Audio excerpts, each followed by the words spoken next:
আল্লাহ রাব্বুল আলামিন আমাদেরকে তার গোলামি করার জন্য, তার ইবাদত করার জন্য দুনিয়ায় প্রেরণ করেছেন। আল্লাহ রাব্বুল আলামিন বলেন মানুষ ক্ষতিগ্রস্তর মধ্যে রয়েছে, মানুষ বড় ক্ষতিগ্রস্তর মধ্যে রয়েছে।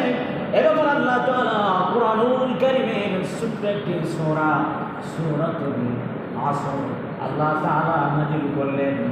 আল্লাহ রাব্বুল আলামিন কসম করে বলেছেন, রব্বুল আলামিন কসম না করলেই তো পারতেন, কারণ আল্লাহ বলেন কুন ফায়াকুনের মালিক। আল্লাহ তাআলা যদি বলে এটা হয়ে যাও, সঙ্গে সঙ্গে তৈরি হয়ে যাও। আল্লাহ রাব্বুল আলামিন যদি বলেন এই শহরটা বা স্থানটা এটা ধ্বংস হয়ে যাও, সাথে সাথে ওইটা ধ্বংস হয়ে যায়। তারপর আল্লাহ তাআলা কেন কসম করলেন? আল্লাহ তাআলা কেন কসম করলেন? এজন্য এত গুরুত্ব হয়েছে। আল্লাহ রাব্বুল আলামিন সময়ের কসম, কালের কসম, আসরের কসম, যুগের কসম খেয়ে বলেছে মানুষ বড় খারাপ, মানুষ বড় ক্ষতিগ্রস্তর মধ্যে রয়েছে। নাউযুবিল্লাহ। আল্লাহ তাআলা বলেন ওয়াল আসরি ইন্নাল ইনসানা লাফি খুসর ইল্লাল্লাযীনা আমানু ওয়া আমিলুস সালিহাতি ওয়া তাওয়াসাউ বিল হাক্কি ওয়া তাওয়াসাউ বিস সাবর। আল্লাহ তাআলা বলেন ওয়াল আসর, সময়ের কসম কেন করলেন? কালের কসম, কালের শপথ কেন নিলেন? আসরের কসম কেন খালেন? আল্লাহ তাআলা এজন্য বলেছেন। মুফতি গাজী ইসমাইল সাহেব তাফসীরে ইবনে কাসিরের মধ্যে লেখেন যে মানুষ বড় খারাপ। আল্লাহ তাআলা যুগে যুগে নবী রাসূলদেরকে দিয়া, কিতাব দিয়া মানুষদের হিদায়াতের জন্য, দাওয়াত দেওয়ার জন্য আল্লাহ তাআলা প্রত্যেক যুগে সিরিয়াল বাই সিরিয়াল নবী প্রেরণ করেছেন। তারপর নবীরা কিতাব খুলে খুলে মানুষদেরকে অন্যায় পথ থেকে ফেরানোর জন্য দাওয়াত দিয়েছেন। প্রায় সব নবীরাই আঘাতপ্রাপ্ত হয়েছেন। এই দিনের দাওয়াত দিতে যায় সব নবীরাই কম বেশি আঘাতপ্রাপ্ত হয়েছে। দুষ্ট কাফেররা, ইহুদিরা, খ্রিস্টানরা, নাসারারা নবীদেরকে ঠাট্টা বিদ্রুপ করেছে, কিন্তু তাদের কোনো ফায়দা হয় নাই। আল্লাহ তাআলা বলেন আমি সব যুগে সর্ব অবস্থায় আমি নবী পাঠাইলাম। তারপরও নবীরা কোরআন খুলে খুলে, হাদিস খুলে খুলে, কিতাব খুলে খুলে নবীরা দাওয়াত দিয়েছে। তারপরে মানুষগুলো যখন ফিরে আসে নাই, আমি আল্লাহ রাব্বুল আলামিন অসন্তুষ্ট হয়ে তাদের উপরে আযাব গজব নাযিল করে দিলাম। নাউযুবিল্লাহ। এই জন্য সতর্ক করলেন মানুষ বড় বেমানান, মানুষ বড় কৃতজ্ঞ। আল্লাহ তাআলা এই জন্য কোরআন কারীমে সূরা আসর নাযিল করেছেন। আল্লাহ বলেছেন ওয়াল আসরি ইন্নাল ইনসানা লাফি খুসর। আল্লাহ বলেন সময়ের কসম করে বলছি, কালের শপথ করে বলছি, যুগের কসম খেয়ে বলছি। আল্লাহ বলেন ইন্নাল ইনসান, নিশ্চয় মানুষ ক্ষতিগ্রস্তর মধ্যে রয়েছে। মানুষ বড় ক্ষতিগ্রস্তর মধ্যে রয়েছে। আল্লাহ তাআলা বলেন কেন তারা ক্ষতিগ্রস্তর মধ্যে রইল? তাদের কাছে কোরআন খুলে খুলে বলেছে নবীরা তারা ফিরে আসে নাই, তাদের কানে আসে নাই, তাদের দিলে আসে নাই, তারা ফিরে আসে। হ্যাঁ, ইল্লাল্লাযীনা আমানু। আল্লাহ তাআলা বলেন চার শ্রেণীর লোক ব্যতীত, কয় শ্রেণীর লোক? চার শ্রেণীর লোক ব্যতীত সবাই ক্ষতিগ্রস্তর মধ্যে। আল্লাহ বললেন সমস্ত মানুষ ক্ষতিগ্রস্তর মধ্যে, কিন্তু যারা ঈমান এনেছে, আমানু, যারা আমি আল্লাহ রাব্বুল আলামিনকে বিশ্বাস স্থাপন করেছে, আমাকে আল্লাহ বলে রব বলে স্বীকার করেছে, আমি আল্লাহ আসমান ছাড়া আসমান বানাইলাম, জমিন ছাড়া জমিন বানাইলাম, মানুষ ছাড়া মানুষ বানাইলাম, সাপ ছাড়া সাপ বানাইলাম, বাঘ ছাড়া বাঘ বানাইলাম, আমি আল্লাহ রাব্বুল আলামিন সব কিছু করতে পারি। এই কথা যারা বিশ্বাস স্থাপন করে যে জান্নাত আছে, জাহান্নাম আছে, হাসর নাসর আছে, কবর আযাব আছে, কিয়ামতের দিন আল্লাহ তাআলার দরবারে উপস্থিত হওয়া লাগবে, এই ভয়, এই তাকওয়া যাদের দিলে আছে, তারা ব্যতীত সবাই ক্ষতিগ্রস্তর মধ্যে রয়েছে। এক নম্বরে কি? যারা আল্লাহ তাআলার উপরে ঈমান এনেছে, বিশ্বাস স্থাপন করেছে, তারা ক্ষতিগ্রস্তর মধ্যে নয়। দ্বিতীয় নম্বর হলো ওয়ামিলুস সালিহাত। আল্লাহ তাআলা বলেন যারা আমলে সালেহ নেক আমল করেছে, এখানে আল্লাহ তাআলা বলেছে চার শ্রেণীর লোক ব্যতীত সবাই ক্ষতিগ্রস্তের মতো। আল্লাহ রাব্বুল আলামিন কোরআন কারীমে অন্যত্র বলেন উলাইকাল্লাযীনা আন'আমা আল্লাহু আলাইহিম মিনান নাবিয়্যিন ওয়াস-সিদ্দীকিনা ওয়াশ-শুহাদা'i ওয়াস-সালিহিন ওয়া হাসুনা উলাইকা রাফীকা। আল্লাহু আকবার। আল্লাহ তাআলা এখানে বলেন যে চার শ্রেণীর লোক হলো নিয়ামত প্রাপ্ত। কয় শ্রেণীর লোক? চার শ্রেণীর লোক নিয়ামত প্রাপ্ত। আল্লাহ তাআলা বলেন মিনান নাবিয়্যিন, নবীরা আমি আল্লাহ তাআলার নিয়ামত প্রাপ্ত বান্দা। সুবহানাল্লাহ। নবীরা কি আল্লাহ তাআলা রহমত প্রাপ্ত, নিয়ামত প্রাপ্ত বান্দা। ওয়াস-সিদ্দীকিন, যারা সত্যবাদী, সত্য কথা বলে, সর্ব অবস্থায় সঠিক পথে চলে, সত্য কথা বলে, তারা হলো আমি আল্লাহ তাআলার নিয়ামত প্রাপ্ত বান্দা। সুবহানাল্লাহ। তাহলে এক নম্বর হলো নবীগণ, দুই নম্বর হলো সত্যবাদীরা, তিন নম্বর হলো ওয়াশ-শুহাদা, যারা আমি আল্লাহর রাস্তায় শহীদ হয়েছে, আল্লাহ বলেন তাদেরকে তোমরা মৃত্যু বলো না। সুবহানাল্লাহ। আল্লাহ বলেন বাল আহইয়াউন ইনদা রাব্বিহিম ইরযাকুন। আল্লাহ বলেন আমি আল্লাহ, যারা আমি আল্লাহর পথে শহীদ হয়েছে তাদেরকে তোমরা মৃত্যু বলো না, তারা জীবিত। সুবহানাল্লাহ। ইহকাল ত্যাগ করেছে কিন্তু আসলে তারা পবিত্রভাবে কি করে নাই, তাদেরকে তোমরা মৃত্যু বলো না। ইনদা রাব্বিহিম, আমি রবের পক্ষ থেকে ইরযাকুন, তাদের কাছে রিজিক পৌঁছায় দিই। সুবহানাল্লাহ। যারা আমি আল্লাহর রাস্তায় শহীদ হয় তাদেরকে তোমরা মৃত্যু বলো না, তাদেরকে আমি আল্লাহ তাআলা রিজিক খাওয়ায়, রিজিক পান করায়। সুবহানাল্লাহ। চার নম্বর হলো ওয়াস-সালিহিন, যারা নেক আমল করে, যারা ভালো কাজ করে, যত ভালো কাজ আছে তারা এই ভালো কাজগুলো করে, নেক আমলগুলো করে, আমি আল্লাহ রাব্বুল আলামিনের নিয়ামত প্রাপ্ত তারাও। সুবহানাল্লাহ। তাহলে কয় শ্রেণীর লোক নিয়ামত প্রাপ্ত? চার শ্রেণীর লোক, নবী, সিদ্দিক, শুহাদা, সালিহিন। তার মানে আমরা হতাশ হয়ে গেলাম, অনেক বুঝি নাই।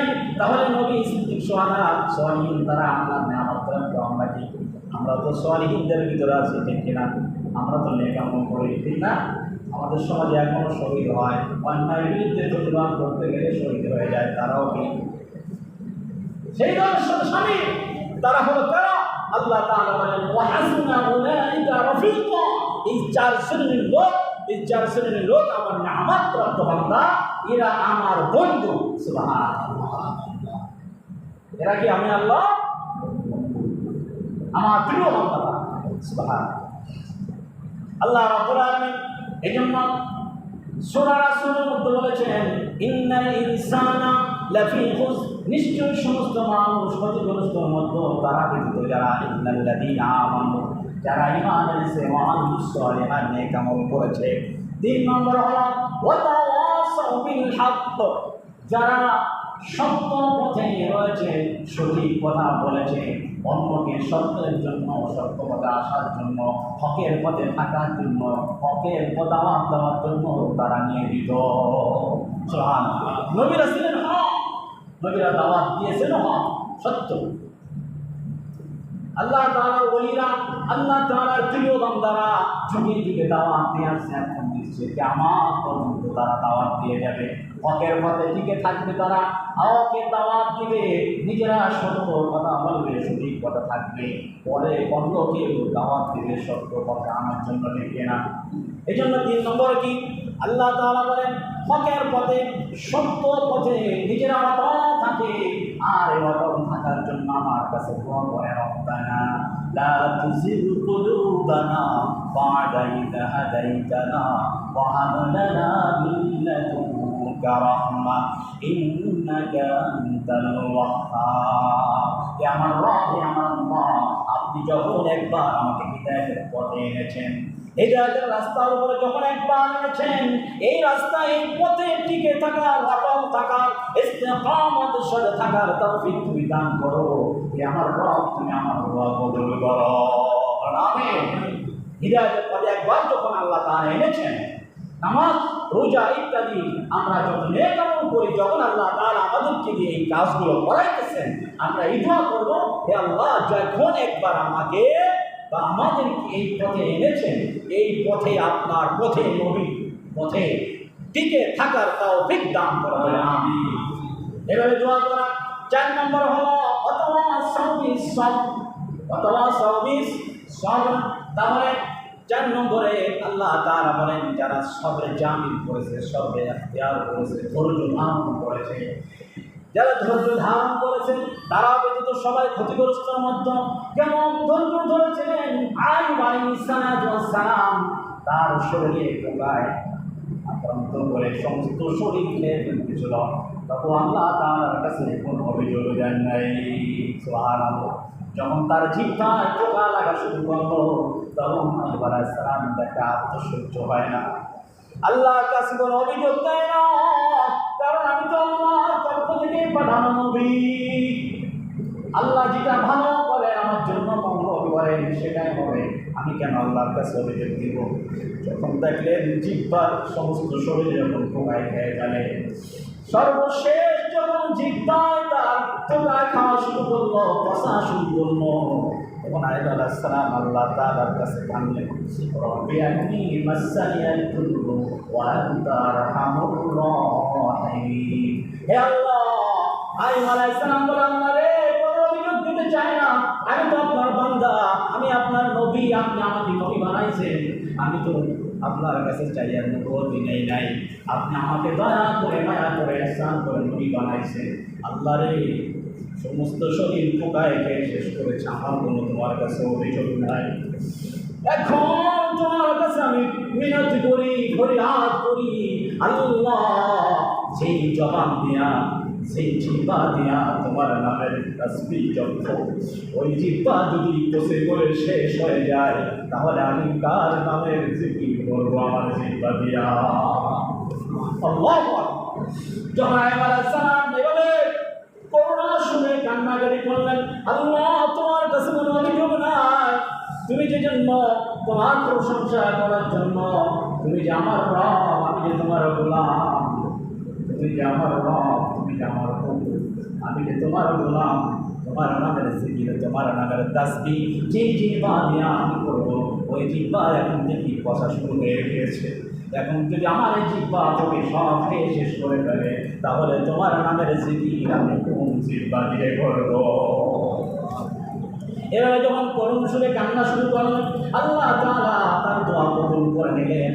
আস্তে আস্তে করে তাকে আল্লাহ তাআলা পুনরায় সুস্থ করে দিলেন, এবং আগের থেকেও জনশক্তি, চেহারা, স্বাস্থ্য সব কিছু আবার আল্লাহ তাআলা ফেরাই দিলেন। সুবহানাল্লাহ। সুবহানাল্লাহ বলা যায় না? সবর কেমন করেছে হযরত বিলাল, আপনারা জানেন, বিলালকে এমন আঘাত করেছে, পাথর বুকের পরে চাপা দিয়েছে, তারপর বিলাল কানে মাছারে নাই, এমন ধৈর্য ধরেছে, আহাত শব্দ বিলাল জবান থেকে বন্ধ করতে পারে নাই। কেমন ধৈর্য ধরেছে একজন মহিষী নারী আসিয়া, আসিয়া কেমন ধৈর্য ধরেছে, কেমন সবর করেছে। আল্লাহ তাআলা সূরা আসর মধ্যে বলেছেন, ওয়াতাওয়াসাউ বিস-সাবর, যদি তোমরা ধৈর্য ধরতে পারো, তাহলে আমি আল্লাহ রাব্বুল আলামিন তোমাদেরকে কামিয়াবি দান করব। ফিরআউন যখন থেকে জুলুম নির্যাতন করা শুরু করলো, আল্লাহ তাআলা কোরআনুল কারীমের মধ্যে আসিয়া এই কথা, আসিয়ার কথা আল্লাহ তাআলা তুলে ধরলেন, সারা পৃথিবীর মানুষদের সামনে আল্লাহ তাআলা তুলে তুলে বললেন, এবং মুমিনদের জন্য এটা স্মৃতিস্বরূপ রেখে দিলেন। সুবহানাল্লাহ। আসিয়াকে এত নির্যাতন করে, এত জুলুম করে, আসিয়া আল্লাহ তাআলার কাছে কোনো কি করে না, সে হাসি মুখে শোনে নাই, আল্লাহ তাআলার কাছে কোনো অভিযোগ দেয় না, আল্লাহ তাআলার কাছে বলে না, আল্লাহ, এই ফিরআউন এর হাত থেকে আমারে বাঁচাও, এই সম্প্রদায় দুষ্কর্ম লোকদের হাত থেকে আমারে বাঁচাও, এই জাতির থেকে আমারে বাঁচাও। এই দোয়া কিন্তু করে নাই। এই দোয়া না করে, কারণ এই দোয়া কেন করবে? মনে মনে দিল এসে এমন আল্লাহর প্রিয় হয়ে গিয়েছে। আসিয়াকে যখন দড়িতে বাঁধলেন, আসিয়া হাসি খুশির সাথে কি করে, এমন করে এমনভাবে হাসে, তার দীপ্ত চেহারা নূরে আলোকিত হয়ে যায়। সুবহানাল্লাহ।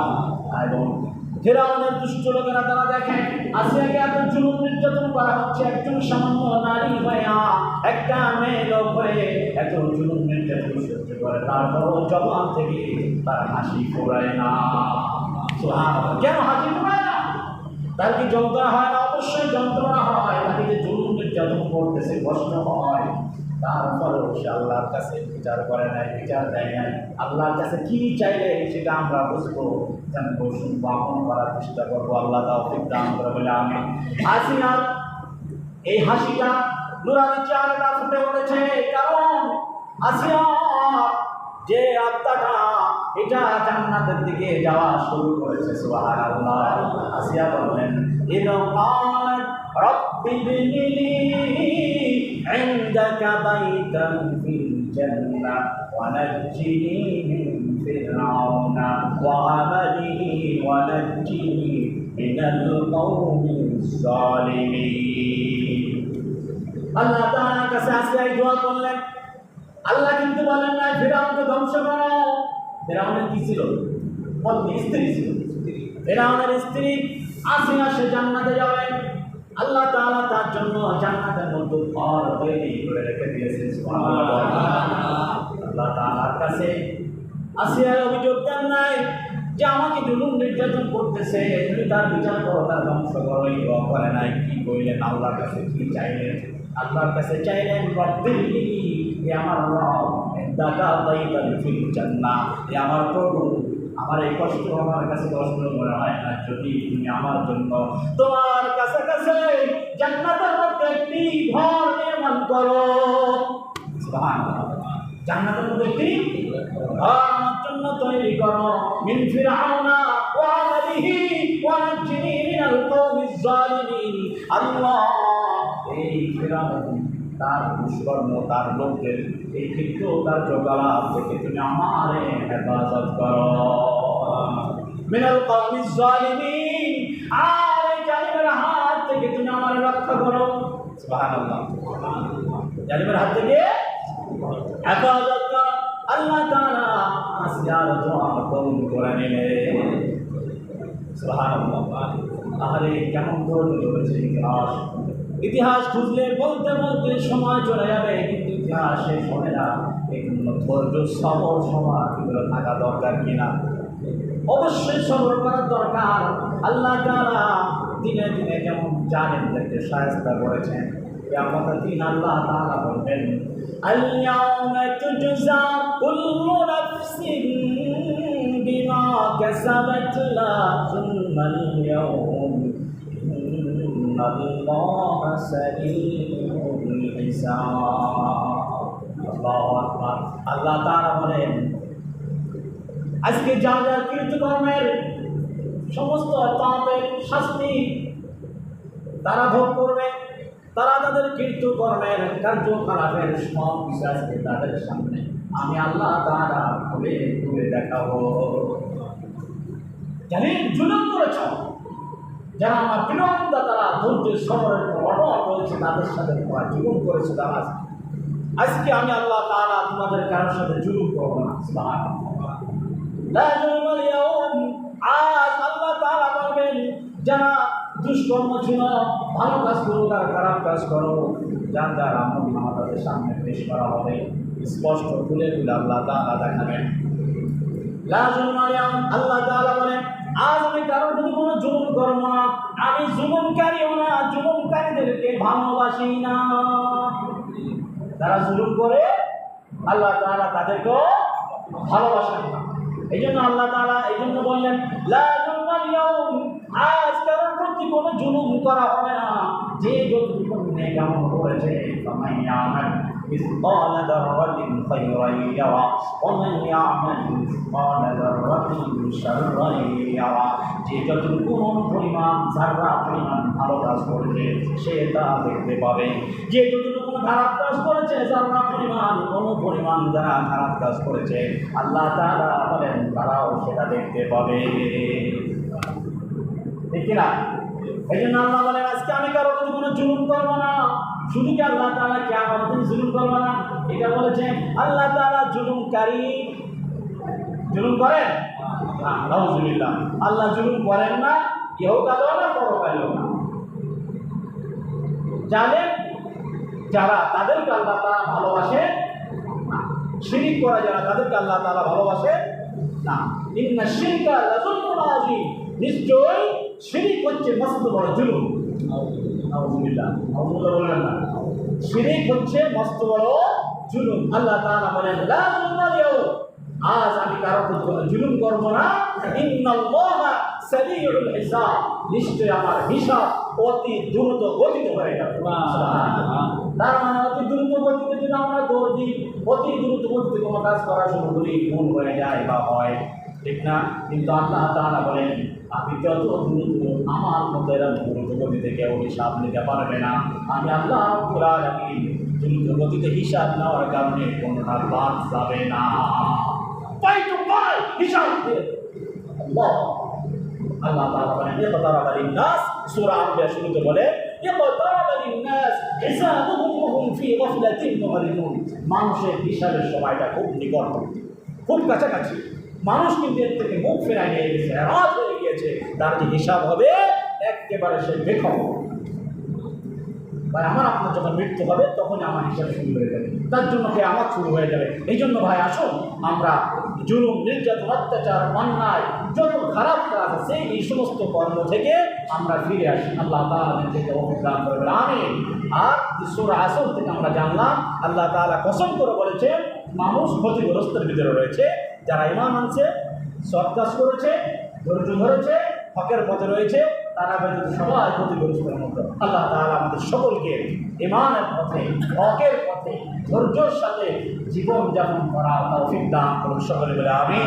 ওয়া আখিরু দাওয়ানা আলহামদুলিল্লাহি রাব্বিল আলামিন। আসসালামু আলাইকুম ওয়া রাহমাতুল্লাহি ওয়া বারাকাতুহু।